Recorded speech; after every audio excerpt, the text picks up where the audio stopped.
বাংলা, ইংরেজি, উর্দু বা Hindi, Hebrew, Latin, France, ফার্সি বা ইরানি, যে ভাষায় পৃথিবীতে এসেছে সমস্ত ভাষার মূল ভাষা হলো আরবি। আরবি ভাষা হলো আল্লাহর ভাষা। পৃথিবীতে যত ভাষা নাজিল করেছেন আল্লাহ তাআলা আরবি থেকে এই ভাষায় ট্রান্সলেট করেছেন। এটা আল্লাহর একটা নিদর্শন, একটা রহমত, একটা করুণা। এই জন্য আল্লাহ তাআলা বলেছেন যে আমি প্রকৃত অর্থে, যেমন আমরা বাংলা ভাষাভাষী লোক, বাংলা ভাষায় কথা বলি, বাংলায় আমরা বুঝি এবং বাংলায় প্রচার প্রসার করতে ভালোবাসি। এখানে একটা কথা চিন্তা করেন যে বাংলা ছাড়া আমরা যখন আরবিতে যে কথাগুলি বললাম, এই কথাগুলি কিন্তু এই যে কথাটা আমি এখানে বাংলায় বলতেছি, যারা অনুসরণ করে রাসূলের, যারা, যদি আমি আজমি ভাষায় কোরআন নাজিল করতাম অবশ্যই তাহারা বলিত কেন উহা আজমি বা বিদেশি ভাষায় নাজিল হলো, উহা আমরা বুঝি না। এখানে এই কথাটা আমি আরবিতেও বলেছি, কিন্তু আরবিতে বলছি, কিন্তু এই আরবি কথাটা আমার মনে হয় আমাদের এলাকার মানুষ 99% মানুষেরও বেশি, আমি মনে করি প্রায় 10% মানুষই এই আরবি কথাটা বুঝে নাই। ওয়ালাউ জাআলনা কুরআনা আজমিয়াল্লাহ ক্বালু লাউ আফুসসিলাত আয়াতাহু আজামিউ ওয়া আরাবিউ। এই কথাটা আমিও বুঝতে পারি না যতক্ষণে বাংলা অর্থ না বুঝি। তাহলে বোঝা যাচ্ছে কি যে বাংলা অর্থ যখন আমরা পড়ব, যেমন যদি আমি আজমি ভাষায় কোরআন নাজিল করিতাম অবশ্যই তাহারা বলিত, আরবের লোকেরা বলিত কেন উহা বিদেশি ভাষায় নাজিল হলো, উহা আমরা বুঝি না। তাহলে বুঝছেন, তাহলে আমরা এই আরবি ভাষায় যখন বললাম বাংলা অর্থ না করা পর্যন্ত, আমরা এই আরবি ভাষাটা কিন্তু আমাদের কাছে বিদেশি ভাষা, আরব দেশের ভাষা, কিন্তু এটা আমাদের মুসলমানদের জন্য এটা প্রিয় ভাষা। এই ভাষায় আল্লাহ কথা বলেন এবং আল্লাহর ভাষায় পরকালে ভাষা হবে এই আরবি ভাষা। পৃথিবীর যত ভাষাভাষীর মানুষ আছে, বাংলা বলেন, ইংরেজি বলেন, যাই আছে, সমস্ত ভাষার মানুষ মরে যাওয়ার পর আরবিতে কথা বলবে। আল্লাহু আকবার। এখন হয়তো আপনারা বলতে পারেন যে না, আমরা হিন্দু, বৌদ্ধ, খ্রিস্টান, ইহুদি, নাসারা, আমরা আরবিতে কথা বলবো কে? আমরা আমাদের মাতৃভাষায় কথা বলবো না? এটা আমার আপনার কথা নয়। পরকালের ভাষাই হলো আরবি ভাষা। ওই দেশে পরকাল হলো আর একটা জগৎ, সেখানে আরবি ভাষা ছাড়া অন্য কোনো ভাষা নেই। যেমন আমাদের বাংলাদেশের ভাষা হলো বাংলা ভাষা। আমরা যদি চীনে যাই কিংবা কোরিয়াতে যাই, দক্ষিণ কোরিয়া বা উত্তর কোরিয়া, যেখানেই যাই, সেই দেশের ভাষা আমরা যদি না শিখি তাহলে বুঝতে পারবো না। তাহলে আমাদের ভাষা শিখে সেখানে যেতে হয়। আর আমরা যদি না শিখে যাই তাহলে বোকার মতো যা বলবে তাই, আকার ইঙ্গিতে কিছু হয়তো বা বলতে পারে, সেটা বুঝতে পারে, কিন্তু তাদের ভাষা আমরা বুঝতে পারবো না। যখন আমরা বুঝতে পারবো না তখন আমরা আসলে কোনো কাজকর্ম পাবো না। আর কাজকর্ম পেলেও সাহায্য সহযোগিতা নিতে হবে যারা ভাষা বুঝে তাদের কাছে। তাহলে এখন বোঝেন বিষয়টা, যে পৃথিবীর ভাষা, বিভিন্ন দেশের বিভিন্ন ভাষা, আমরা মানুষ কিন্তু সারা পৃথিবীর সমস্ত মানুষের অবয়বটা কিন্তু একই রকম, কিন্তু এই কালো মানুষই আমরা যদি কোনো দক্ষিণ আফ্রিকাতেই যাই তাহলে আমরা বাংলা ভাষায় কথা বললেও ওরা বুঝবে না, কেন ওরা তো কালো মানুষ, আমাদের গায়ের রঙই। তাহলে কেন বুঝছে না? এটার কারণ হলো এই যে তাদের ভাষা ভিন্ন। অনুরূপভাবে আমরা যখন মরে যাওয়ার পরে পরকাল আরম্ভ হয়ে যাবে। অন্য কবর জগতের ভাষা আরবি। হাসর, মেজান, পলসুরাত এবং জান্নাত, জাহান্নাম সব জায়গার ভাষা হলো আরবিতে কথা বলতে হবে। সুতরাং আবার এটা ভাবা যাবে না যে আরবিতে কথা বললে আমরা তো বুঝতে পারবো না, তাইলে আর আমাদের কাছে কী বা জিজ্ঞাসা করবে, আমরা কি বলবো। প্রত্যেকটা মানুষ, তারা যেমন বাংলা ভাষার মানুষ হলে বাংলা যেমন বুঝে, এদের জন্মের পর থেকেই গর্ভ থেকে বের হওয়ার পর থেকেই তারা কিন্তু বাংলা ভাষাটা বুঝতেছে। অনুরূপভাবে মরে যাওয়ার পর থেকে যে ধর্মের লোকই হোক আর যে বর্ণের লোকই হোক আর যে ভাষাভাষীর লোকই হোক, বাংলা ইংরেজিতে কথা বললেও তারা আরবি কথা বলতেও পারবে, বুঝতেও পারবে, শুনতেও পারবে। আল্লাহু আকবার। এটা হলো আল্লাহর ইচ্ছা, এটাই আল্লাহর বিধান। সুতরাং পৃথিবীতে আমরা আরবি শিখি কেন? আরবি শিখি যাতে নাকি পরকালের ভাষা হবে আরবি। যদি আমরা পৃথিবী থেকেই এই আরবিটা যদি শিখে যেতে পারি, তাহলে পরকালে যে কথাগুলি বলবে আমরা সহসায় বুঝে নিতে পারবো আরও বেশি। বুঝছেন তো? এই জন্য মুসলমানগণ নামাজ বা ইবাদত বন্দিগিতে আরবি ভাষা কথা বলে। কিন্তু যদি আমরা মাতৃভাষায়, এই যে খুতবাটা আমরা মাতৃভাষায় দিচ্ছি, এই কারণে কিন্তু আমরা এলাকার লোকজন ব্যাপারটা বুঝতে পারছি। কিন্তু এর আগে আমরা ছোটোকালে যখন নাকি আমরা খুতবা শুনতে যেতাম, তারা আরবিতে কথা বলতো, আরবিতে খুতবা দিত, আমরা কিছুই বুঝতাম না। ওই জায়গায় বসে থাকতাম, বসে থেকে তারপরে নামাজ পড়তো, নামাজ পড়ে চলে আসতাম। কিন্তু আমরা যখন বাংলায় খুতবা দিচ্ছি, তখন শুধু আমরাই না, আমাদের এলাকার যত হিন্দু মুসলিম আছে সবাই কিন্তু আমরা বুঝতে পারছি যে ওরা কি বলছে। মাতৃভাষায় আমরা বলে দিচ্ছি, আরবি কথাটা মাতৃভাষায় আমরা বলে দিচ্ছি। এই জন্য এই ভাষার একটা বিষয় যে আল্লাহ তাআলা বলেছেন, আমি কোরআন মাতৃভাষায় নাজিল করেছি। আরব দেশে কোরআন নাজিল হয়েছে, আমি তাদের দেশের ভাষায় কোরআন নাজিল করেছি। আল্লাহু আকবার। এই জন্য তারা এই কথা বলতে পারবে না যে আমরা ভিনদেশি ভাষায় কোরআন নাজিল হয়েছে, আমরা বুঝি না। এই জন্য কোরআন সবচেয়ে বেশি বুঝতেছে কারা? আরবের লোকেরা বেশি বুঝে, তার মাতৃভাষা তাদের। আল্লাহু আকবার। তাহলে আমাদের হলো রাসূলুল্লাহ সাল্লাল্লাহু আলাইহি সাল্লামের মারা যাওয়ার পর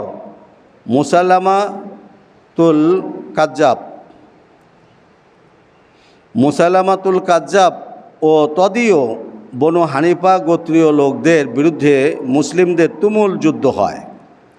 তাতে প্রায় 500 কোরআনের হাফেজ সাহাবী রাদিয়াল্লাহু তাআলা আনহু শহীদ হয়ে যান, মানে নিহত হয়, মারা যান। ভণ্ড নবীর দাবিদার সেরা মিথ্যুক মুসাইলামাতুল কাজ্জাব কত দ্রুত মুসলিম ত্যাগী 1 লক্ষ লোক পেয়ে গেল। চিন্তা করছেন? মানে শয়তানের দল কত দ্রুত একত্রিত হয়ে যায়। আর যেমন যে জিনিসটার মূল্য বেশি, সেই জিনিসটা কিন্তু খুব কম, মানে অল্প অল্প করে বৃদ্ধি পায়, অল্প অল্প করে সব সেটাগুলো পাওয়া যায়। যেমন ধরেন এই যে পেঁপে ফলটা কত উপকারী একটা ফল, অথচ এর কাঁচা পেঁপে খাওয়া বা কাঁচা পেঁপেও বিরাট উপকার, অথচ মানুষে এটা খুব কমই খায়, মানে খুব ভালো লাগে না দেখতে, মানে খাইতে খুব ভালো। যেমন অ্যাভোকাডো একটা ফল, অ্যাভোকাডো ফলটা খুবই প্রোটিনযুক্ত এবং খুবই উত্তম একটা স্বাস্থ্যকর ফল, অথচ আমাদের দেশে মানুষ কিন্তু এই অ্যাভোকাডো বুঝে না, এই ফলটা খাইতে তেমন সুস্বাদু না, এই জন্য খুব কম লোক খায়। এরূপই একটা বিষয় যে মুসাইলামাতুল কাজ্জাব যখন মিথ্যা নবীর দাবি করল, তখন মুহূর্তের মধ্যে 1,00,000 সৈনিক পাওয়া গেল। তাহলে বুঝছেন তো কত দ্রুত রাসূলুল্লাহ সাল্লাল্লাহু আলাইহি ওয়াসাল্লাম মরে যাওয়ার পরপরের ঘটনা, 1,00,000 সৈন্যবাহিনী তৈরি করে ফেলাইল। মানে শয়তান এত কত দ্রুত ইসলামের বিরুদ্ধে দাঁড় হয়ে যেতে পারে মানুষ। মানে এই দেখেন যে আমাদের পৃথিবীতে প্রায় 200 কোটির মতো মুসলমান আছে, আমরা ধরলাম ভোটার লিস্টে মুসলমান প্রায় 200 কোটি আছে, কিন্তু 800 কোটি মানুষের মধ্যে 600 কোটি মানুষ আছে হলো অন্য ধর্মের। এখন আপনি বুঝেন যে কোনো একটা বিষয়ে যদি ইসলামের মুসলমানদের বিরুদ্ধে যদি কোনো বিষয় দাঁড় করানো হয়, তাহলে 600 কোটি মানুষ মুসলমানদের বিরুদ্ধে দাঁড় হয়ে যাবে। দেখছেন মুহূর্তের মধ্যে 600 কোটি মানুষ মুসলমানদের বিরুদ্ধে চলে যাবে, তার কারণ ওরা সংখ্যায় বেশি আছে। তদানীন্তন সময়ও এই মুসাইলামাতুল কাজ্জাব এই রাসূলুল্লাহ সাল্লাল্লাহু আলাইহি ওয়াসাল্লাম মরে যাওয়ার পরপরই 1,00,000 সেনাবাহিনী নিয়ে মুসলমানদের সাথে যুদ্ধ আরম্ভ হয়, তুমুল যুদ্ধ হয়। তাতে প্রায় 500 কোরআনের হাফেজ মারা যায়, শহীদ হয়ে যায়। ইন্না লিল্লাহি ওয়া ইন্না ইলাইহি রাজিউন। বুঝছেন, ভণ্ড নবীর দাবিদার সেরা মিথ্যুক মুসাইলামাতুল কাজ্জাব কত দ্রুত মুসলিম ত্যাগী 1,00,000 লোক পেয়ে গেল। মুসলিম হয়ে থাকা খুব কঠিন কাজ। মুসলিম হয়ে থাকা, মুসলিম হওয়াটা তো অনেক কঠিন, অনেক কঠিন।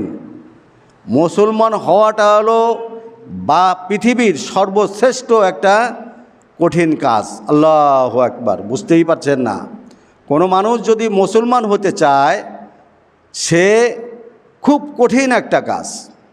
মুসলমান হওয়াটা সবচেয়ে প্রথম নির্ধারণ হতে হবে আল্লাহর খাতায়। আল্লাহর খাতায় তার নামটা মুসলিমের নাম হিসেবে যদি লেখানো হয়, যদি লেখা থাকে, তবে তার জন্য সহজ এবং সে ইসলাম গ্রহণ করতে পারে, মুসলমান হতে পারবে। কিন্তু সাধারণভাবে এই যে মানুষ চিন্তা ভাবনা করে যে আমাদের এলাকার হিন্দু ভাই বা আমাদের বাংলাদেশের যত হিন্দু বা পৃথিবীর অনেক হিন্দু বৌদ্ধ কিছু যত মানুষ আছে, তারা কোরআন হাদিসের কথা যখন শুনে তখন তারা কিন্তু চিন্তা ভাবনা করে যে মুসলমান হয়ে যাওয়াই ভালো। কিংবা যখন নাকি এদের কেউ মারা যায়, যখন চিতায় পোড়ায় কিংবা যখন এই যে কবরস্থ করে, যেমন খ্রিস্টানরা কবরে রাখে কিংবা অন্য ধর্মের মানুষরা যে সৎ কাজ করে, মানে তারা দাফন সম্পন্ন করে যে কায়দায়, এই কায়দা দেখেও কিন্তু অনেক মানুষ মুসলমান হয়ে যায়। যে মুসলিম যে শ্রেষ্ঠ জাতি, শ্রেষ্ঠ ধর্ম, এটা প্রমাণ বহন করে। মানুষ পৃথিবীতে তো সুখে শান্তি আসেই, যখন পৃথিবী থেকে সে বিদায় নিচ্ছে তখন কিন্তু সে এমন একটা সুন্দর পরিস্থিতি, কত সুন্দরভাবে গোসল করায়, তারপরে তাকে উত্তমভাবে পোশাক পরিধান করায়, তারপরে আতর সুগন্ধি দিয়ে তারপরে তাকে মাটির একটা ঘর তৈরি করে দেওয়া হয়, মাটির দেওয়াল, এবং মাটির দেওয়াল, তার উপরে বাঁশের ছাদ, এবং তার উপর যাতে ভিতরের মাটি না পড়তে পারে, তো ওই মাটির যাতে মানে দিয়ে, ওর নাম কি, মানে পাটি দিয়ে তার উপরে এলো মাটি দেয়, ভিতরে কিন্তু একটা সুন্দর পরিবেশ তৈরি হয়। এই যে যখন নাকি অত্যন্ত সম্মানের সহিত এ লোকটা মারা গেল, অত্যন্ত সম্মানের সহিত তাকে দাফন করা হয়। কিন্তু অন্য ধর্মের লোকদের বিষয়, এই দাফন কাজ সম্পন্ন করার বিষয় কত মানুষ হিন্দুদের মধ্যে বা বৌদ্ধ খ্রিস্টানদের মধ্যেও তারা যখন দেখে যে আমাদের শেষ যে বিষয়টা, তখন তারা কিন্তু অনেক দুঃখ পায়। তখন তারা চিন্তা ভাবনা করে যে তাহলে এইরকমভাবে আগুনের মধ্যে পোড়ায় দেওয়ার চেতে এই দাফন করা, এই সুন্দর কবরস্থ করছে, কত সম্মান। একটা ফুলের টোকা পর্যন্ত মুসলমান কেউ মারা গেলে সে যাতে ব্যথা না পায়, তারে জোর করে ধরে না, তার খুব কোলে, একটা শিশু বাচ্চার মতো কোলে তুলে নিয়ে তারপরে তারা কিন্তু ওই ইয়েতে রাখে, খাটিয়ায় রাখে বা কবরের মধ্যে দেয়, যাতে এমনভাবে রাখে যাতে নাকি ওই মৃত ব্যক্তি যাতে কোনো রকম কষ্ট না পায়। দেখছেন? আর চোখের সামনে অন্য ধর্মের মানুষ দেখতে পাচ্ছে যে কীভাবে তার বাবা, তার মা কিংবা তার জ্ঞাতিগোষ্ঠী কিংবা তার ভাই বোন মারা গেছে, কীভাবে তাদের দাফন সম্পন্ন হচ্ছে। তারা কিন্তু তাদের মনও কাঁদে, তারা তো মানুষ। তখন অনেক মানুষ তাদের এই দাফন কাজ সম্পন্ন করা দেখেও কিন্তু মুসলমান হয়ে যায়। এটা আল্লাহ তাআলা যার নসিবে রেখেছে তাই সে করে। তাই জন্য এর দ্বারা প্রমাণ মিলে যে আল্লাহর আনুগত্য করা যেমন ফরজ, রাসূলুল্লাহ সাল্লাল্লাহু আলাইহি ওয়াসাল্লামের অনুসরণ করাও ফরজ। আল্লাহু আকবার। এখানে আল্লাহ তাআলা বলছেন যারা অনুসরণ করে, যে তাহলে এখানে একটা কথা চিন্তা করেন যে মুসাইলামা 1 লক্ষ লোক পেয়ে গেল, 1 লক্ষ সেনাবাহিনী পেয়ে গেল মুসলমানদের বিরুদ্ধে যুদ্ধ করার জন্য। মুসলিম হয়ে থাকা খুবই কঠিন কাজ, পক্ষান্তরে অমুসলিম হওয়া খুবই সহজ। হযরত আবু বকর এর সময় মাত্র 13,000 মুজাহিদের একটা বাহিনী প্রেরণ করেন 1 লক্ষ ভণ্ড নবীর অনুসারীদের বিরুদ্ধে যুদ্ধ করার জন্য। দেখছেন মুসলমানদের মূল্যায়নটা কত বড়, মুসলমানের ক্ষমতা আল্লাহ তাআলা বীরত্ব কত বড় দিয়েছে। 1 লক্ষ সেনাবাহিনীর বিরুদ্ধে 13,000 মুজাহিদ, 13,000 সৈন্য প্রেরণ করলেন হযরত আবু বকর রাদিয়াল্লাহু আনহু। তাহলে এখন বুঝেন যে মুসলমান হওয়াটা খুব কঠিন, কিন্তু মুসলমান থেকে অমুসলিম হয়ে যাওয়া কিন্তু অনেক সহজ। খালি আপনি আল্লাহকে অস্বীকার করবেন, আল্লাহর সাথে শরীক স্থাপন করবেন, আর নামাজ আদায় করবেন না, ইবাদত বন্দেগী করবেন না, কুফরি করবেন, বাস আপনি অমুসলিম হয়ে গেলেন। কিন্তু মুসলমান হওয়াটা খুবই কঠিন। মুসলমান হলে আল্লাহ এক, অদ্বিতীয়, আল্লাহ ছাড়া প্রকৃত কোনো মাবুদ নাই, মুহাম্মদ সাল্লাল্লাহু আলাইহি ওয়াসাল্লাম আল্লাহর প্রেরিত বান্দা এবং রসুল, এগুলি তারপর এটা বলার পরে 5 ওয়াক্ত নামাজ আদায় করতে হবে। তারপরে সামর্থ্য অনুযায়ী পরপর যে 5টা স্তম্ভ আছে, এটা নামাজ, জাকাত, রোজা, হজ, এগুলি কিন্তু পালন করতে হবে। এখন দেখেন যে আমার উম্মতের মধ্যে 73 দলের মধ্যে 1 দল জান্নাতে যাবে, তাই রাসূলুল্লাহ সাল্লাল্লাহু আলাইহি ওয়াসাল্লাম বলছেন। তা বুঝছেন, এই যে মুসলমান 13,000 মুজাহিদ একটি বাহিনী 1 লক্ষ ভণ্ড নবীর অনুসারীদের বিরুদ্ধে যুদ্ধ করার জন্য রাসূলুল্লাহ সাল্লাল্লাহু আলাইহি ওয়াসাল্লাম বলেছেন, আমার উম্মতের মধ্যে প্রেরণ করলেন। আমার উম্মতের মধ্যে 73 দলের মধ্যে 1 দল জান্নাতে যাবে। অন্য একটি হাদিসে বলেছেন যে শেষ জামানায় 1000 মানুষের মধ্যে 1 জন জান্নাতে যাবে। তাহলে বুঝছেন, তাহলে 1000 যদি মুসলমান দাঁড় করানো হয়, আর অন্য ধর্মের মানুষ বাদ দেন, 1000 মুসলমান, এই যে বিভিন্ন 73 দলের মুসলমান, চিন্তা করছেন আমাগো পৃথিবীতে আছে 73 দলের মুসলমান। 73 দলের মুসলমানদের মধ্যে 1000 মুসলমান দাঁড় করালে তার মধ্যে 1 জন যাবে। আর যদি আপনি এটা ধরেন যে ওই সমস্ত মানুষের মধ্যে, তো সমস্ত মানুষের মধ্যেও যদি হয়, তাহলে 1000 মানুষের মধ্যে 1 জন জান্নাতে যাবে। তাহলে কত কঠিন বিষয়টা। আল্লাহু আকবার। আল্লাহ তাআলা আমাদের জান্নাতুল ফিরদৌসের বাসিন্দা বানায় দেন আল্লাহ।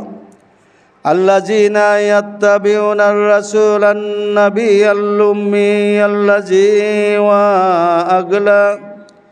ওয়া আগলাল আল্লাতী কানাত আলাইহিম ফাল্লাযীনা আমানু বিহি ওয়া আজওয়ারুহু ওয়া নাসারুহু ওয়াত্তাবিউ নূরাল্লাযী উনজিলা মাআহু উলাইকা হুমুল মুফলিহুন। যারা অনুসরণ করে রাসূলের, উম্মি নবীর, যার উল্লেখ তারা পায় তাদের কাছে তাওরাত ও ইনজিলে, লিখিতভাবে। কাজেই তারা তার প্রতি ঈমান আনে, তাকে সম্মান করে, তাকে সাহায্য করে এবং যে নূর তার উপর নাজিল হয়েছে তার অনুসরণ করে, তারাই সফলকাম। পৃথিবীতে মানুষ সফলকাম হতে হলে এই কাজগুলি করতে হবে, যে রাসূলুল্লাহ সাল্লাল্লাহু আলাইহি সাল্লামের অনুসরণ করতে হবে। রাসূলুল্লাহ সাল্লাল্লাহু আলাইহি সাল্লামের অনুসরণ না করলে এই পৃথিবীর যত জ্ঞানী লোকই হোক আর যত ইবাদত বন্দেগী করুক না কেন, কোনো ইবাদত বন্দেগী আর কাজে লাগবে না।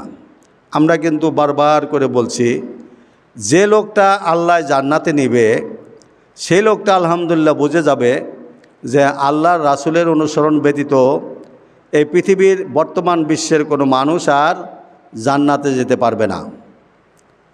আল্লাহু আকবার। তাহলে হলো বুঝছেন কি, যে জান্নাতে যদি যেতে হয় আল্লাহর অনুসরণ, আল্লাহর আনুগত্য করতে হবে, আল্লাহর ইবাদত বন্দেগী করতে হবে, মুহাম্মদ সাল্লাল্লাহু আলাইহি সাল্লামের আনুগত্য করতে হবে। মুহাম্মদ সাল্লাল্লাহু আলাইহি সাল্লামের আনুগত্যের মাধ্যমে আল্লাহর ইবাদত বন্দেগী করতে হবে। আপনি সরাসরি আল্লাহর ইবাদত বন্দেগী করবেন যদি আপনি মুসলিম হন। যদি আপনি মুসলিম হন, একনিষ্ঠ মুসলিম, টাটকা মুসলিম যদি হন আপনি, তাহলে আপনি সরাসরি রাসূলের তরিকা মতো আল্লাহর ইবাদত করবেন। কিন্তু রাসূলের তরিকা ব্যতীত পৃথিবীর কোনো মানুষ যদি আল্লাহর ইবাদত বন্দেগী করে, তো ওই ইবাদত বন্দেগী সে করতে পারবে, তার স্বাধীনতা আছে। তার বিনিময়ে যে জান্নাতের উদ্দেশ্যে সে ইবাদত বন্দেগী করবে, সে কোশ্চিনকালেও কোনো দিনও জান্নাতুল ফেরদাউস বা জান্নাতে যেতে পারবে না। জান্নাতে যাওয়ার মাধ্যম হলো মুহাম্মদ সাল্লাল্লাহু আলাইহি সাল্লাম। মুহাম্মদ সাল্লাল্লাহু আলাইহি সাল্লামের আনুগত্য না করলে, একমাত্র শ্রেষ্ঠ এবং শেষ নবী হিসেবে বিশ্বাস স্থাপন না করলে তার কোনো আমল, ইবাদত, বন্দেগী কোনো কিছুই আল্লাহ তাআলা কবুল করবেন না। এটাই হলো চূড়ান্ত এবং শেষ কথা। যেমন চূড়ান্ত গ্রন্থ, চূড়ান্ত ধর্মগ্রন্থ আল কোরআন, এর সমতুল্য পৃথিবীতে আর কোনো ধর্মগ্রন্থ নাই, কোশ্চিনকালে আসবেও না। অনুরূপভাবে মানুষের মধ্যে সর্বশ্রেষ্ঠ মানুষ মুহাম্মদ সাল্লাল্লাহু আলাইহি ওয়াসাল্লাম। এই মানুষটির মতো মহামানব পৃথিবীতে আর কোনো দিন আসে নাই, কিয়ামত পর্যন্ত কোনো দিন আর আসবেও না। আল্লাহু আকবার। এটা দৃঢ় মনে আল্লাহর সন্তুষ্টি লাভের উদ্দেশ্যে মনের মধ্যে এটা খুব মজবুতভাবে গেঁথে নিতে হবে যে মুহাম্মদ সাল্লাল্লাহু আলাইহি সাল্লামের মতো শ্রেষ্ঠ মানুষ, শ্রেষ্ঠ নবী এবং রসুল পৃথিবীতে কোনো দিন ছিলও না আর পৃথিবীতে কোনো দিন আসবেও না। তাহলে মানুষের মধ্যে শ্রেষ্ঠ মানুষ আমরা অনুসরণ করব। ধর্মগ্রন্থের মধ্যে শ্রেষ্ঠ ধর্মগ্রন্থ আল কোরআন আমাদের অনুসরণ করার জন্য। বিভিন্ন পথের মধ্যে সিরাতুল মুস্তাকিম একটাই, আমরা সেই সিরাতুল মুস্তাকিমের অনুসারী, মানে সরল পথের অনুসারী। যেই পথটি জান্নাতুল ফিরদাউসের মধ্যে চলে গেছে, জান্নাতের মধ্যে গেছে, সেই পথেই মুসলমান যারা তারা অনুসরণ করে। এই পৃথিবীর যত মাবুদ হিসেবে মানুষ ইবাদত বন্দেগী করে, তার মধ্যে সর্বশ্রেষ্ঠ এবং একমাত্র প্রকৃত মাবুদ আল্লাহ রব্বুল আলামিন। আমরা সেই আল্লাহর ইবাদত বন্দেগী করি। পৃথিবীর অন্য ধর্মের মানুষ যে মাবুদের ইবাদত করে, যে আল্লাহর ইবাদত করে, যে ঈশ্বরের ইবাদত করে, যে প্রভুর ইবাদত করে, মুসলমানগণ সেই প্রভুর, সেই রবের বা সেই ঈশ্বরের ইবাদত করে না। পৃথিবীর একমাত্র, কেবলমাত্র এবং শুধুমাত্র এক প্রকৃত যে মাবুদ, প্রকৃত যিনি আল্লাহ, সবার উপর আল্লাহু আকবার। আমরা কিন্তু সবসময় কথা বলি আল্লাহু আকবার, আমাদের ধ্বনি, আমাদের কথার মধ্যে আল্লাহু আকবার কথাটা আছে। এর কারণ হলো আমরা স্বীকারোক্তি দিচ্ছি যে আল্লাহ সবচেয়ে বড়, আল্লাহ সবচেয়ে উপরে, আল্লাহই সর্বশ্রেষ্ঠ। এই কথাটা আমরা সবসময় বলি। তার কারণ আমরা সর্বশ্রেষ্ঠ এবং একমাত্র প্রকৃত মাবুদ আল্লাহ, আমরা কিন্তু তার ইবাদত করি। পৃথিবীর অন্য কোনো ধর্মর মানুষ তারা যেমনভাবে ইবাদতবন্দি করে, আমরা কিন্তু সেমনভাবে ইবাদতবন্দিকে করি না। তাদের ইবাদতবন্দি কিন্তু বিভিন্ন আঙ্গিকে হয়ে থাকে। আমরা যে ইবাদতবন্দিকে করি তা সম্পূর্ণ পরিপূর্ণ ইবাদত, পরিপূর্ণ নামাজ, পরিপূর্ণ চূড়ান্ত নামাজ, চূড়ান্ত ইবাদত বন্দিগি এবং সঠিক ইবাদত বন্দিগি আল্লাহ তাআলা এই মুসলমানদের দিয়ে করাচ্ছেন। আল্লাহু আকবার। পৃথিবীর অন্য ধর্মের মানুষ আংশিক ইবাদত বন্দিগি করে, যেমন খ্রিস্টানরা শুধু রুকুই করে, আমরা রুকু করি, তারপর সেজদা করি, কিয়াম করি, আবার তসবিহ তাহলিলের জিকির করি, এই যে আমরা এতগুলি করি। কিন্তু ওই অন্য ধর্মের মানুষ এর একটা করে। কোনো মানুষ শুধু সেজদা করে, যেমন আমাদের পাশে যে হিন্দু সম্প্রদায় আছে তারা কিন্তু সেজদা করে শুধু, যেমন তারা শুয়ে বা উপর হয়ে সেজদা করে, কিন্তু একটা করে। কিন্তু আমরা রুকু করি, কিয়াম করি, রুকু করি, সেজদা করি, আমরা পূর্ণাঙ্গ, আমরা তিনটাই করি। আর ওরা একটা করে। খ্রিস্টানরাও একটা করে। ইহুদিরা তারা কিয়াম করে, শুধু দাঁড়ায় দাঁড়ায় নাচানাচি করে, এরকম। তাহলে এখন বুঝেন যে ইসলাম হলো সর্বশ্রেষ্ঠ, ইন্নান দীন ইনদাল্লাহিল ইসলাম, আল্লাহর কাছে পছন্দনীয় এবং মনোনীত ধর্মই হলো ইসলাম। যত দিন ধর্ম পৃথিবীতে ছিল, সমস্ত দিন ধর্ম আগের জামানায় সঠিক ছিল, কিন্তু মুহাম্মদ সাল্লাল্লাহু আলাইহি সাল্লামের আগমনের পর, কোরআন নাজিল হওয়ার পর পৃথিবীর সমস্ত ধর্মগ্রন্থগুলি বিলুপ্ত হয়ে গেছে, আর সেগুলি ভেজালপূর্ণ হয়ে গেছে। আর সেই সমস্ত নবী রাসূলগণ কিন্তু তাদের শরীয়ত, তাদের ইবাদতের পদ্ধতিগুলিও বিলুপ্ত হয়ে গেছে। এখন যদি কোনো মানুষ সেই পূর্বের জামানার নবী রাসূলগণের অনুসরণ করে আল্লাহর ইবাদতবন্দি করে, ওই দিকে আল্লাহ তাআলা ভ্রুক্ষেপ দেন না। যেমন পৃথিবীর মানুষ জ্ঞান বিজ্ঞানে এখন অনেক অগ্রগামী হয়ে গেছে। এখন আমাদের বা যারা নাকি মনে করেন যে MA ক্লাসে উঠে গেছে, 1 2 3 4 পড়তে পড়তে MA ক্লাসে উঠে গেছে।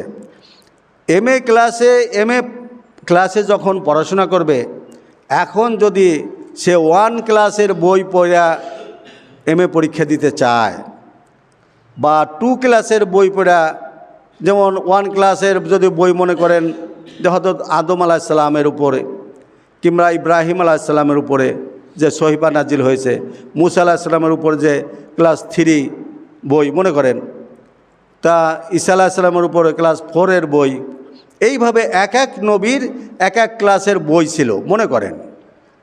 এখন আপনি হলো MA পড়তেছেন, MA পড়লে আপনি যদি 1 ক্লাসের বই পড়ে MA পরীক্ষা দিতে যান, আপনার তো পরীক্ষায় হলেই ঢুকতে দেবে না, কবে যে বেটা তুই তো MA ভর্তিই হস নাই, তা তোর আবার কি পরীক্ষায় আবার কিসের, তুই বিনা হিসেবে জাহান্নামে চলে যাবি, তোর কোনো হিসাব কেচাপ নাই। চিন্তা করে একটু, বুঝের কথা। যদি 2 ক্লাসের বই পড়া এবং সেই শিক্ষকের অনুসরণ কইরা যদি কেউ MA ক্লাসে পরীক্ষা দিতে যায়, তাহলে সেই 2 ক্লাসের ছাত্ররেও অনুরূপভাবে বাইর করে দেবে, ভিতরে ঢুকতেই দিবে না। না তুই তো বেটা তুই 2 ক্লাসের পোলাপান। এইভাবে করতে করতে যদি কেউ BA পরীক্ষাও দেয়, BA পাস মানে BA পরীক্ষা মানে BA পড়ে, এই লোকটাও যদি BA ক্লাসের বই পড়ে MA ক্লাসের ভর্তি না হয়ে, MA ক্লাসে না পরীক্ষার ফর্ম ফিল আপ না করে যদি MA ক্লাসে পরীক্ষা দিতে যায়, তাহলে কোনো মানুষ তাকে MA ক্লাসের পরীক্ষার হলে ঢুকতে দেবে না। কারণ হলো সে বলবে যে তুমি হলো BA ক্লাসে পড়ো, তুমি MA ক্লাসে পরীক্ষা দেবা কীভাবে?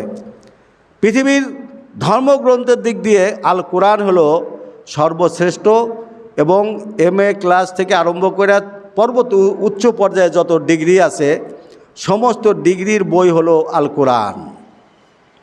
এখন আপনি বুঝেন অন্য ধর্মগ্রন্থ যা আছে এই 1 2 3 4 5 6 এই ধরনের বই, তাহলে এই 1 2 3 4 থেকে আরম্ভ করে বিএ ক্লাসের বইও পর্যন্ত যদি হয়, মানে ঈসা আলাইহিস সালামের উপর যে ইনজিল নাজিল হয়েছে আল্লাহ রাসূলের আগমনের পূর্বে হযরত ঈসা আলাইহিস সালাম আগমন করেছিলেন, তার বইটা যদি বিএ ক্লাসের বইও হয়, এই বিএ ক্লাসের বই পড়েও কিন্তু সে এমএ ক্লাসের পরীক্ষা দিতে পারবে না।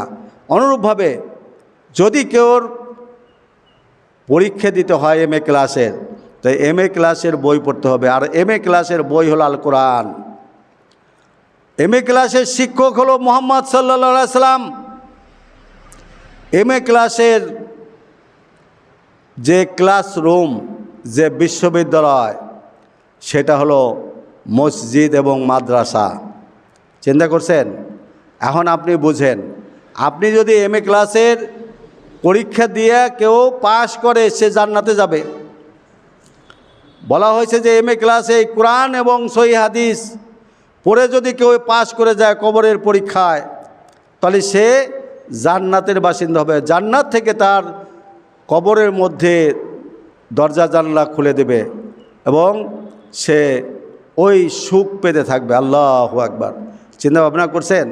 এখন আপনি বিএ ক্লাসের বই পড়া মানে হলো পৃথিবীতে যত ধর্মগ্রন্থ আছে এবং ধর্ম শিক্ষক ছিলেন, তারা 1 ক্লাসের শিক্ষক আমরা যখন পড়েছি 1 ক্লাসে আব্দুল আজিজ নামে একজন শিক্ষক ছিলেন, মৌলবী শিক্ষক, উনি আমাদের পড়াইতেন। কিন্তু আমরা যখন এমএ বিএ পড়েছি আব্দুল আজিজ তখন মরেও গেছে। চিন্তা করছেন? তাহলে এখন আপনার ওই পড়া, আপনার ওই বই অনুসরণ করে, আপনার ওই শিক্ষকের পাঠ পড়ে আপনি কিন্তু এমএ ক্লাসের পরীক্ষা দিতে পারবেন না। আর এমএ ক্লাসের বই হলো আল কোরআন এবং সহিহ হাদিস। আর এমএ ক্লাসের শিক্ষক হলো হযরত মুহাম্মদ সাল্লাল্লাহু আলাইহি সাল্লাম। আর 1,14,000 সাহাবা আজমাইনগণ ছিলেন। চিন্তা করছেন? শিক্ষকও কিন্তু অনেক। শিক্ষক মুহাম্মদ সাল্লাল্লাহু আলাইহি সাল্লাম হলো আমির, শিক্ষকদের শিক্ষক। তাহলে এখন বুঝেন। আর আল্লাহ রব্বুল আলামিন তিনি হলো একমাত্র রব এই পৃথিবীর, কায়নাতের সমস্ত কিছুর উপরে ঊর্ধ্বে আল্লাহর অবস্থান। এটা বুঝছেন তো? তাহলে পৃথিবীতে মুসলমান না হয়ে, এমনকি মুহাম্মদ সাল্লাল্লাহু আলাইহি সাল্লামের অনুসারী আহলে হাদিস সালাফি এই সমস্ত মুসলমান না হয়ে এমএ ক্লাসের বইতে পরীক্ষা দিলেও ওই পরীক্ষার বই এবং ওই পরীক্ষার খাতার বা ওই পরীক্ষার পাস ফেলের প্রশ্নই নাই। তার কারণ ওই পরীক্ষা সে বিনা হিসেবেই জাহান্নামে চলে যাবে। আল্লাহু আকবার। চিন্তা ভাবনা করছেন? তাহলে কি করতে হবে? এমএ ক্লাসের বই হলো আল কোরআন এবং সহিহ হাদিস। এমন মুহাম্মদ সাল্লাল্লাহু আলাইহি সাল্লাম হলো প্রধান শিক্ষক এবং তার 4 খলিফা সহ সাহাবা আজমাইনগণ হলো তার অনুগত শিক্ষক, এবং তারা যেভাবে আল কোরআনকে বুঝেছে এবং বুঝাইছেন জগৎবাসীর উদ্দেশ্যে যেই সবক দিয়েছেন, সেই সবক মোতাবেক যদি ইবাদত বন্দিগি করে, সেই মোতাবেক যদি প্রস্তুতি গ্রহণ করে, তাহলে খুব নিকটেই পরীক্ষা কিন্তু বেশি দূরে না। আপনার আমার পরীক্ষা কিন্তু বেশি দূরে না, এই শেষ রাতে জায়গাও পড়তে হবে। চিন্তা করছেন? আপনি যদি শেষ রাতে জায়গায় পড়েন তাহলে ভালো রেজাল্ট করতে পারবেন। তাহাজ্জুদ নামাজ শেষ রাতে আদায় করে, একটু চিন্তা ভাবনা করেন। তাহলে মুহাম্মদ সাল্লাল্লাহু আলাইহি সাল্লাম আমাদের শিক্ষক এবং কোরআন এবং সহিহ হাদিস হলো আমাদের গ্রন্থ, কিতাব বা বই। আর সেই বই পড়াশোনা করার ওই শিক্ষকের নিয়ম অনুসারে এবং ওই অন্যান্য যে শিক্ষক 4 খলিফা সহ সাহাবা আজমাইনগণ যেভাবে কোরআনকে বুঝছেন সেইভাবেই কিন্তু বয়ান দিয়েছেন, সেই মোতাবেক যদি পৃথিবীবাসী যে কোনো ধর্মের লোক যদি সেই মোতাবেক কোরআন এবং হাদিস অধ্যয়ন করে, ইবাদত বন্দেগী করে, সে কিন্তু ইনশাআল্লাহ এই সামনে যে পরীক্ষা আসতেছে, কবরের মধ্যে যে পরীক্ষা, এই পরীক্ষা কোরআন এবং সহিহ হাদিসের বাহিরে কিছু ধরবে না। এমনকি এই পরীক্ষার মধ্যে জানাই দিয়েছেন পৃথিবীবাসীর প্রত্যেকটা মানুষের কাছে আল্লাহ রব্বুল আলামিন তার ফেরেশতার মাধ্যমে এই পরীক্ষা নেবেন যে মান রব্বুকা, মান দিনুকা, মান নবিউকা। চিন্তা করছেন? আল্লাহু আকবার। এখন তোমার রবকে, আমরা ওই যে পৃথিবীতে আমরা আল্লাহকে রব হিসেবে মানছি, আমরা বলবো আমাদের রব হলো রাদিয়াতু বিল্লাহি রাব্বা, আমাদের একমাত্র রব হলো যিনি প্রকৃত রব, একমাত্রই রব, একমাত্র আল্লাহই হলো আমাদের রব। আমরা বলে দেব আল্লাহ আমাদের রব। আর তোমাদের ধর্ম কী ছিল? একমাত্র ধর্মগ্রন্থ হলো আমাদের দিন ইসলাম। আর ইসলাম হলো মুহাম্মদ সাল্লাল্লাহু আলাইহি সাল্লামের উপরে যে শরীয়ত নাজিল হয়েছে, সেই শরীয়তটাই কিন্তু প্রকৃত ইসলাম। আর সেই শরীয়তের বই হলো আল কোরআন এবং সহিহ হাদিস। আল্লাহু আকবার। বুঝছেন তো? এখন ওই বই কথা আমরা বলবো যে আমরা হলো মুসলমান, ইসলাম আমাদের ধর্ম। মান রাব্বুকা মান দিনুকা, তোমার দিন কী ছিল, তোমার ধর্ম কী ছিল? আমরা কব আমরা ইসলাম ধর্মের অনুসারী ছিলাম। রাদিতু বিল্লাহি রাব্বা অবিল ইসলামী দিনাও, আমরা বলবো যে আমরা ইসলাম ধর্মের মানুষ ছিলাম, আমরা হলো ইসলাম ধর্মের মানুষ। মান নাবিউকা, তোমাদের নবী কে ছিলেন? আমাদের নবী আমরা বলবো মুহাম্মদ সাল্লাল্লাহু আলাইহি সাল্লাম। দেখছেন? তাহলে পরীক্ষার প্রশ্ন তিনটে হবে। আর চতুর্থ প্রশ্ন বলবে তোমরা এই তিনটা প্রশ্নের উত্তর জানছো কীভাবে? নকল টকল করা যাবে না আর ওখানে। বুঝছেন তো? যদি নকল করেন তাহলে যদি কেউ কথা শুনা যদি বলেন যে আমি নামাজ পড়বো না, এই তিনটা প্রশ্ন মুখস্থ করে এলাবো, মুখস্থ করে ধরেন মনে থাকে গেল, কবরের ভিতরে বলার চেষ্টা করলেন, মনে করেন। চতুর্থ প্রশ্ন করবে যে তুমি এই তিনটা প্রশ্ন যে পারলা, এই তিনটা প্রশ্ন তুমি শিখলা কোন জায়গা থেকে? তখন এই যে বইয়ের কথা আসবে, আমি কোরআন এবং সহিহ হাদিস থেকে পেয়েছি। আল্লাহু আকবার। বুঝছেন তো? MA ক্লাসের বই কোরআন এবং সহিহ হাদিস, এই পাশ হলো পরীক্ষা হবে মাটির নিচে। আল্লাহু আকবার। যে কোরআন হাদিসের যে পরীক্ষা, এটা পৃথিবীতে হবে না, কিন্তু কোরআন হাদিসের পরীক্ষা হবে যে আপনি কোরআন হাদিস মোতাবেক জীবন যাপন করছেন, ইবাদতবন্দি করছেন, আল্লাহকে রব হিসাবে মেনেছেন, তার ইবাদতবন্দি করছেন, মুহাম্মদ সাল্লাল্লাহু আলাইহি সাল্লামের অনুসরণ করেছেন। এই পরীক্ষাটা পৃথিবীতে হবে না, হবে হলো কবরের মধ্যে, হবে হলো মাটির নিচে। আল্লাহু আকবার। সেই প্রস্তুতি গ্রহণ করতে হবে। এই পৃথিবীতে যদি এই পরীক্ষা হতো তাহলে নকল করার সম্ভাবনা ছিল। কেউ বলে দিত, অনেক হুজুররা আছে তারা বলে দিত যে ভালো হুজুরের কাছে খাতির আছে, আমরা বলে দিবে। এই সুযোগটা কিন্তু নিয়েছে পৃথিবীর অনেক আউলিয়া, অনেক দরবেশ, অনেক পীর। তারা মুরিদদানকে এই কথা বলছে যে আমরা কবরের ভিতরে তোমার এই নকল পৌঁছাই দেবো, নাউজুবিল্লাহ মিন জালেক। চিন্তা করছেন? মানে তারা বলছে যে কবরের ভিতরে আমরা মুনকার নেকির যে প্রশ্ন করবে, আমার পীর বাবা, দয়াল বাবা, খাজা বাবা, এরা যাইয়া প্রশ্নের উত্তর দিয়ে দেবে। দেখছেন? তারা কিন্তু যারা নাকি শয়তানের অনুসরণ করে, তারাও জানে কবরের ভিতরে প্রশ্ন হবে তিনটা। এই তিনটা প্রশ্নের উত্তরের জন্য তারা কিন্তু ধরেছে পীর। চিন্তা করছেন? পীর ধরেছে, ওসিলা, পীরকে ওসিলা হিসাবে ধরেছে। কিন্তু এই নকল করার সুযোগ কিন্তু তাদের কবরের মধ্যে নাই। আল্লাহ তাআলা পৃথিবীতে মেনে চলছে, শিক্ষা করছে, শিক্ষা দিচ্ছে বা আমল করছে কোরআন এবং সহিহ হাদিস। আল্লাহর ভালোবাসা, মুহাম্মদ সাল্লাল্লাহু আলাইহি সাল্লামের অনুসরণ, আল্লাহর রাজি খুশির উদ্দেশ্যে মুহাম্মদ সাল্লাল্লাহু আলাইহি সাল্লামকে কতটুক মেনেছো, কতটুক অনুসরণ করেছো। পরীক্ষাটা পৃথিবীতে নয়, কবরের মাঝে মাটির নিচে হবে, যেখানে ওই পীরেরা যে কথা বলছে কবরের ভিতরে যাইয়া আমরা প্রশ্নের উত্তর দিয়ে দেব, এটা মিথ্যা কথা। কোশ্চিন কালেও সেই সুযোগ পাবে না, ওখানে কোনো নকলের সুযোগ নেই। চিন্তা করছেন? তাহলে পৃথিবী থেকেই আপনার প্রস্তুতি গ্রহণ করতে হবে। আপনি যদি কোরআন এবং সহিহ হাদিস মোতাবেক পৃথিবীতে ইবাদত বন্দেগী করেন, আমল করেন আল্লাহকে খুশি করার জন্য রাসূলের তরিকায়, তাহলে কবরের মাটির নিচে যাওয়ার পরে আপনার আর নকল করার লাগবে না। আপনার অটোমেটিক আল্লাহর তরফ থেকে আপনার মনে এই প্রকৃত হক কথাটা আপনার স্মরণ করাই দেবে আল্লাহ রাব্বুল আলামিন। চিন্তা করছেন দয়াল বাবা খাজা বাবা তারা জাহাজ নিয়ে যাইয়া বসে থাকবে বা তারা কবরের ভিতরে যাইয়া উত্তর দিয়ে দিবে, এই চিন্তা ভাবনা সম্পূর্ণরূপে বাতিল করে দেন। এইটা হলো পৃথিবীর এই অলিয়া উলিয়া, এই যে যারা পীর মুরিদির ব্যবসা করছে তাদের একটা ফাঁদ। এই ফাঁদের মাধ্যমে আপনাদের কাছ থেকে তারা টাকা পয়সা গ্রহণ করতেছে।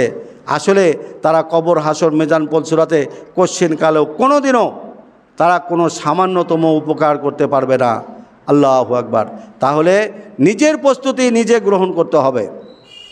পরীক্ষাটা হবে আপনারই প্রস্তুতি গ্রহণ করতে হবে।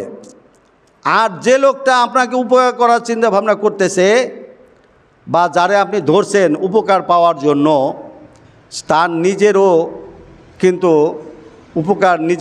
নিজের উপকার করার ক্ষমতা নাই, একমাত্র আল্লাহ রাব্বুল আলামিনই তাকে উপকার করতে পারে।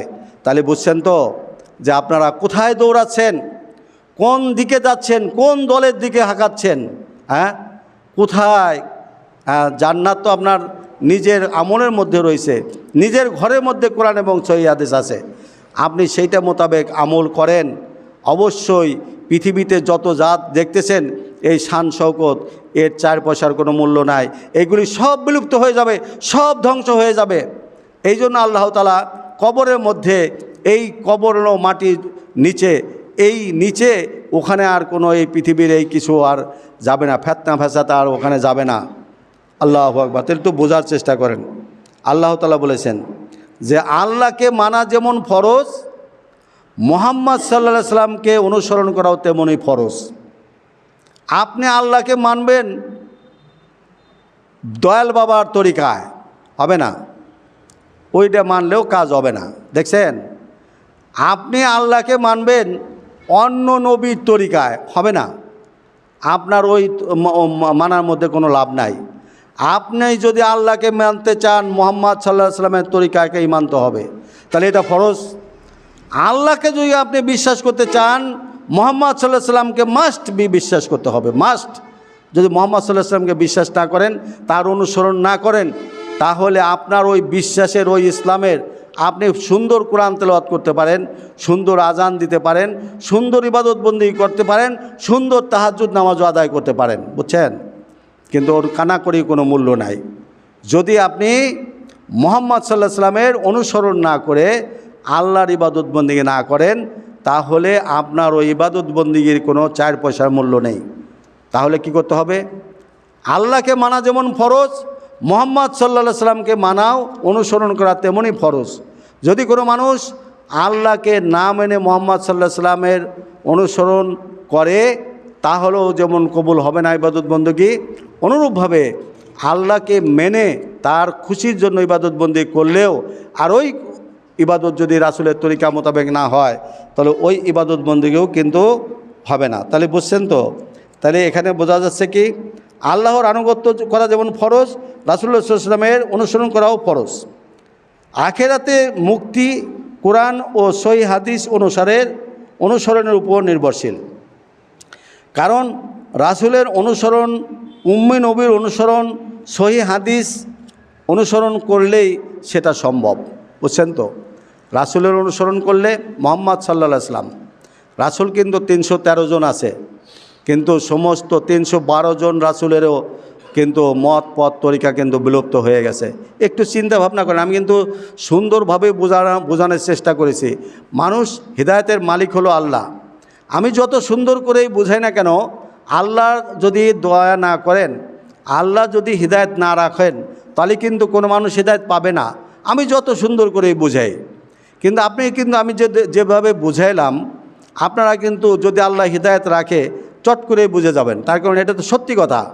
1 ক্লাসের বই পড়া আপনি MA ক্লাসে পরীক্ষা দিতে যাবেন, কিয়ামত পর্যন্ত চেষ্টা করলেও সে পরীক্ষা নেবে না, এই পৃথিবীর কোনো মানুষই নেবে না। চিন্তা করছেন? আর আপনি 1 ক্লাসে পড়ছেন হলো আদম আলাইহিস সালামের কাছে, মনে করেন আমি যদি ধর্মের বিষয় আসি, কিংবা ইব্রাহিম আলাইহিস সালামের কাছে আসেন, তাহলে কিংবা মুসা আলাইহিস সালামের কাছে আসেন, তাহলে মুসা আলাইহিস সালামের অনুসরণ করলেও আপনি জান্নাতে যেতে পারবেন না, মুসলমান হতে পারবেন না, আপনার জাহান্নামী ঠিকানা হয়ে যাবে। দেখছেন? তাহলে কি হলো? আপনার MA ক্লাসের বর্তমান বিশ্বের সমস্ত মুসলমানগণ MA ক্লাসের ছাত্র, যে কোরআন হাদিস অনুসরণ করে ইবাদত বন্দেগী করে। আর পৃথিবীর যত ধর্মের মানুষ আছে, সমস্ত ধর্মের মানুষ BA ক্লাস পর্যন্ত আছে, কিন্তু MA ক্লাস পর্যন্ত, MA ক্লাসের শিক্ষক হলো মুহাম্মদ সাল্লাল্লাহু আলাইহি সাল্লাম এবং সাহাবা আজমাইনগণ। আর BA ক্লাসের শিক্ষক ছিল হযরত ঈসা আলাইহিস সালাম এবং তার হাওয়ারিগণ। চিন্তা করছেন? তাহলে অন্য ধর্মের মুসা আলাইহিস সালামের হয়তো মনে করেন ইন্টারমিডিয়েটের শিক্ষক ছিলেন। চিন্তা করছেন? এখন সারা বিশ্বে চলছে সমস্ত মানুষ MA ক্লাসের ছাত্র হওয়ার কথা। মানুষ যদি ধর্মীয়ভাবে MA ক্লাসের ছাত্র না, মানে যে বাস্তবে যদি MA ক্লাসের ছাত্র নাও হয়, ধর্মীয়ভাবে আল্লাহ রাব্বুল আলামিন এই মুসলমানদেরকে MA ক্লাসের ছাত্র বানায় দিয়েছেন, তার শিক্ষক মুহাম্মদ সাল্লাল্লাহু আলাইহি সাল্লামকে বানায় দিয়েছেন। আর জান্নাতে যাওয়ার জন্য ওই একজন শিক্ষকেরই অনুসরণ করতে হবে কিয়ামত পর্যন্ত। 1500 সাল থেকে আগে থেকে, 1500 সাল আগে, মানে 1500 বছর আগে থেকে কিয়ামত পর্যন্ত সমস্ত পৃথিবীবাসীর মধ্যে, সমস্ত পৃথিবীর সমস্ত ধর্মের লোকজন জান্নাতে যেতে হলে MA ক্লাস অটোমেটিক উঠে গেছে। কিন্তু এরা পৃথিবীর সমস্ত মানুষ MA ক্লাস আল্লাহ উঠে দিছে। MA ক্লাসের ছাত্র যে মানতে হবে একমাত্র পড়াশোনা করো কোরআন এবং হাদিস। কোরআন এবং হাদিস জানে কি চূড়ান্ত ধর্মগ্রন্থ হলো সরাসরি আল্লাহর মুখের বাণী। এই পৃথিবীতে যত ধর্মগ্রন্থ পৃথিবীতে ছিল, কোনো ধর্মগ্রন্থই আল্লাহর মুখের বাণী ছিল না। ওটা ইলহাম, বা ওটা হলো আল্লাহর তরফ থেকে ওহী ছিল। দেখছেন? আল্লাহু আকবার। আল্লাহর মুখের বাণী হলো আল কোরআন। তাহলে বুঝতে হবে কি MA ক্লাসের বই হলো আল্লাহর মুখের বাণী, আল কোরআন। আল্লাহ পাঠাইছেন, মানে কি অবতীর্ণ করেছেন। আর শিক্ষক হিসেবে অবতীর্ণ করেছেন একমাত্র মুহাম্মদ সাল্লাল্লাহু আলাইহি সাল্লামকে এবং তার পরবর্তী তার অনুসরণীয় 4 খলিফা সহ সাহাবা আজমাইনগণকে। দেখছেন? তাহলে আপনি যে ধর্মের লোকই হন না কেন, BA ক্লাসেও যদি আপনি পড়েন যে আপনার ধর্মটা খুব ভালো, আপনি সত্য বললে গুনাহ আছে, জিনা করলে গুনাহ হবে, সুদ খেলে গুনাহ হবে, আপনি মুসলমানদের একেবারে কাছাকাছি, মনে করেন একদম কাছাকাছি, আপনি মুসলমানদের মতোই 99টা পর্যন্ত, 100-র মধ্যে 99টা আপনি মানেন, একটা শুধু আল্লাহর সাথে একটু শিরক করেন, 99, এটা হলো একটা গুনাহ। আপনি মহব্বতের কারণে পীর বাবা, দয়াল বাবা, খাজা বাবা, কে আমার পাদ্রী, আমার অনুসরণ উস্তাদ, এই যে কোনো একটা, খালি 1% একটা শুধু আমি রাখবো, BA ক্লাসের ছাত্র হয়ে যাবেন আপনি। BA ক্লাসের ছাত্র হয়ে গেলে আপনার বিনা হিসেবে যা পরীক্ষা দিতে লাগবে না, পরীক্ষা দেওয়া লাগবে না, বিনা হিসেবে জাহান্নামে চলে যাবেন। বুঝছেন? আল্লাহু আকবার। আল্লাহ যেন আমাদের এগুলো বোঝার তৌফিক দান করেন, আমিন।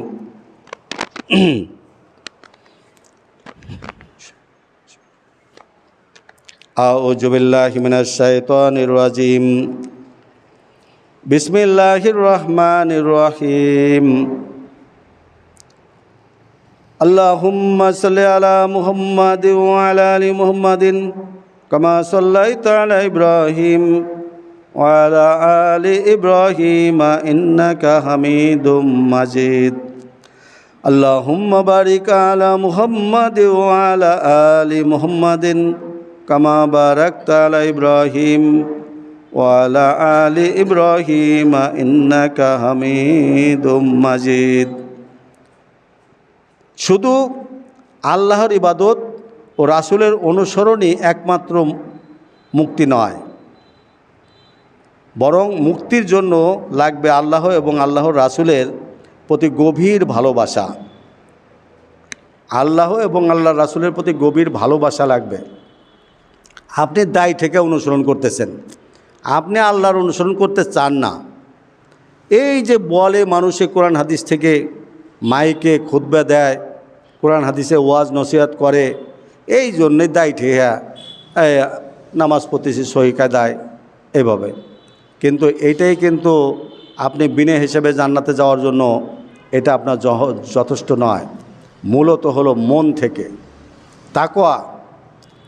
তাকওয়া হলো মন থেকে আপনার এই ইবাদত, আল্লাহকে বিশ্বাস করতে হবে, ভালোবাসতে হবে মন থেকে। রাসূলুল্লাহ সাল্লাল্লাহু আলাইহি ওয়াসাল্লামকে ভালোবাসতে হবে। আপনি শুনেছেন অত্যন্ত পৃথিবী বলা হয়েছে কি পৃথিবীর সবচেয়ে বেশি ভালোবাসবেন আল্লাহকে, এমনভাবে ভালোবাসবেন যে দায় ঠেকে না। আসলে তিনি আমার রব, তিনি আমারে সৃষ্টি করেছেন, তিনি আমাকে রিজিক দিচ্ছেন, আমাকে খাওয়ানো, পড়ানো, বাঁচানো বা আমার সমস্ত বিপদ আপদ থেকে উদ্ধার সমস্ত কিছু তিনিই করছেন। সুতরাং তাকে ছাড়া আমার জীবন বিফল। ওই যে একটা কথা আছে না, একটা গান আছে মানুষে গায়, ছোটোকালে আমরা শুনছি, পড়ে না চোখের পলক কি তোমার রূপের ঝলক। হ্যাঁ, একটা গান আছে না? এই গানটার অর্থ কি? যে আপনি যদি ইসলামের দিকে গানটাকে নেন, যে পড়ে না চোখের পলক কি তোমার রূপের ঝলক, একমাত্র এই কথাটা প্রযোজ্য আল্লাহর ক্ষেত্রে। এই পৃথিবীর এমন কোনো বস্তু নেই যা চোখ দেখলে ওই চোখ ভরে না যায়। হয়তো একদিন নয় 5 দিন নয় 10 দিন নয় 1000 দিন নয় লক্ষ দিন হলেও একদিন না একদিন চোখ ভরবেই। কিন্তু এমন একটা বিষয় জান্নাতের মধ্যে আল্লাহকে যখন মানুষ দেখবে তখন হলো এই গানটা কার্যকর, যে আল্লাহর দিকে তাকায় থাকবে মানুষ হাজার হাজার বছর। হ্যাঁ, তারপরেও বলবে পড়ে না চোখের পলক কি তোমার রূপের ঝলক। আল্লাহকে দেখে মানুষ তার দিক থেকে চোখ ফিরাবে না, চোখ ফিরাতে চাবে না, চোখ ফিরাবেই না। চিন্তা করছেন? সেই আল্লাহর দাওয়াত কিন্তু আমরা দিচ্ছি। তাহলে কি করতে হবে? যে আল্লাহর ইবাদত বন্দিগি শুধু মহব্বতের সহিত করতে হবে। আসলে আল্লাহর ইবাদত বন্দিগি করতে হবে। কেন করতে হবে? আরে কেন করতে হবে বুঝেন না?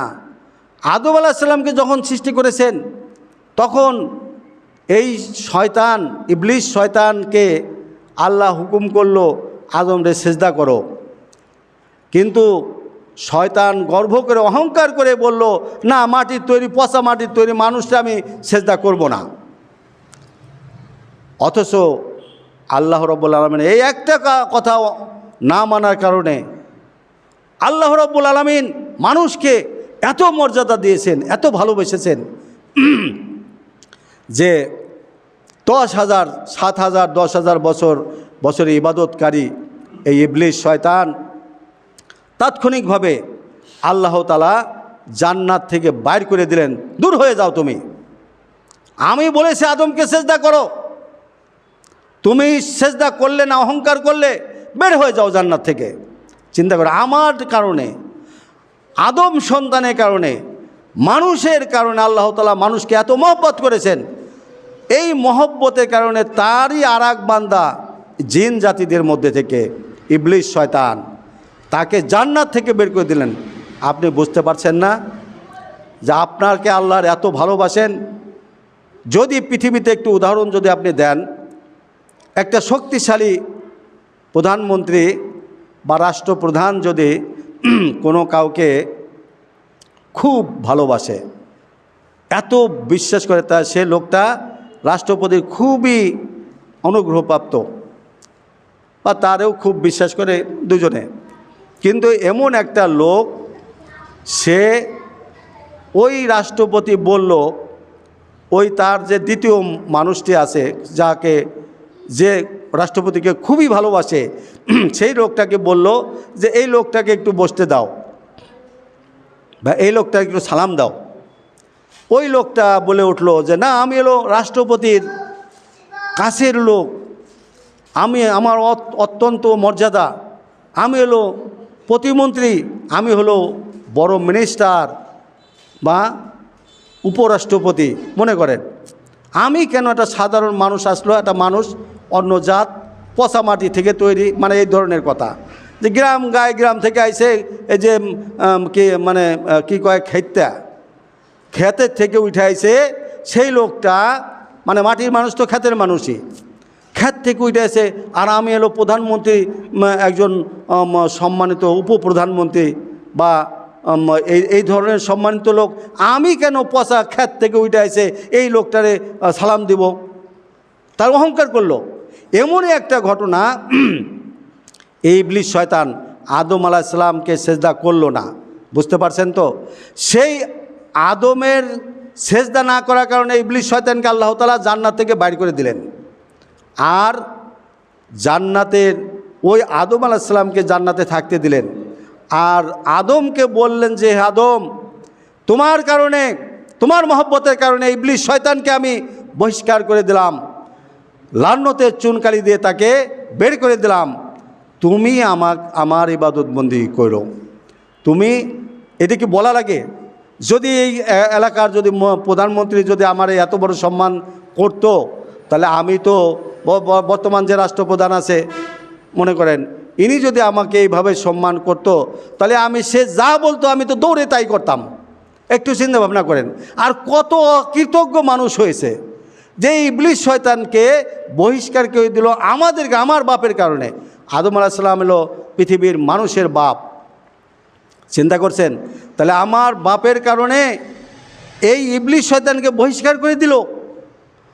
আর আল্লাহ কিন্তু আবার বলেও দিল, হে আদম, তুমি আমাকে সেজদা করো, আমাকে সেজদা করো। তারপরে মানুষ কিভাবে বেঈমানি করে বলেন তো? যে আমার জন্য এই যে এত বড় একটা মাকলুককে সে আল্লাহ বহিষ্কার করে দিল, আর সে আমাদের শয়তান হয়ে, মানে আমাদের শত্রু হয়ে গেল। তারপরে যদি মানুষ না বুঝে, তাহলে কি করার আছে? এই জন্য আমরা কিন্তু দাওয়াত দিচ্ছি আল্লাহকে খুশি করার জন্য। হে আল্লাহ, আপনি, আমরা যারা আজ খুতবা এবং জুম্মার সালাত আদায় করার জন্য আসলাম, মেহেরবানি করে আপনি আমাদের জিন্দেগির এবং আমাদের জিন্দেগির সমস্ত প্রকার গুনাহ খাতাগুলি মাফ করে দেন। এহকাল পরকালে শান্তি দান করুন। জাহান্নামের আযাব থেকে আপনি আমাদেরকে রক্ষা করুন। আমাদেরকে খাঁটি ইমানের সহিত মৃত্যু দেন। কবর আযাব মাফ করে দেন। আমলনামা ডান হাতে দিয়ে দেন। পুলসিরাত পার করে দেন। রাসূলুল্লাহ সাল্লাল্লাহু আলাইহি ওয়াসাল্লামের শাফায়াত আমাদের নসিব করে দেন। আমিন। হে আল্লাহ, আপনি আমাদের উপর, আমাদের স্ত্রী, আমাদের ছেলে মেয়েদের উপর, আমাদের ছোট বড় ভাই বোনদের উপর, আমাদের পাড়া প্রতিবেশীদের মধ্যে যারা মুসলিম তাদের উপর, এবং সারা বাংলাদেশের সমস্ত মুসলিমদের উপর, এবং সারা বিশ্বের সমস্ত মুসলিম উম্মার উপর আপনার খাস রহমত, নেয়ামত, হেদায়েত, বরকত নাজিল করুন। সমস্ত রোগ শোক বালা মুসিবত, জিন ইনসান, ভূত পেত্নী, দাওয়াতনব, শয়তানের ওয়াসওয়াসা থেকে আপনি আমাদের সবাইকে রক্ষা করুন। হে আল্লাহ, কাফের, বেদিন, ইহুদি, নাসারা এবং ফিতনাকারীদের হাত থেকে এবং পৃথিবীর সমস্ত খারাপি থেকে আপনি আপনার প্রিয় হাবিব মুহাম্মদ সাল্লাল্লাহু আলাইহি সাল্লামের উম্মতদেরকে আপনি রক্ষা করুন। আমিন। হে আল্লাহ, আমাদের আওলাদ বংশের 14 পুরুষ যে যেখানে কবরবাসী হয়ে গেছেন, শিরক মুক্তি ঈমান নিয়ে মারা গেছেন, তাদের কবর আযাব মাফ করে দিন। তাদের কবরকে জান্নাতের টুকরা বানিয়ে দিন। তাদের উপর রাজি খুশি হয়ে আপনি তাদেরকে বিনা হিসেবে জান্নাতুল ফিরদৌস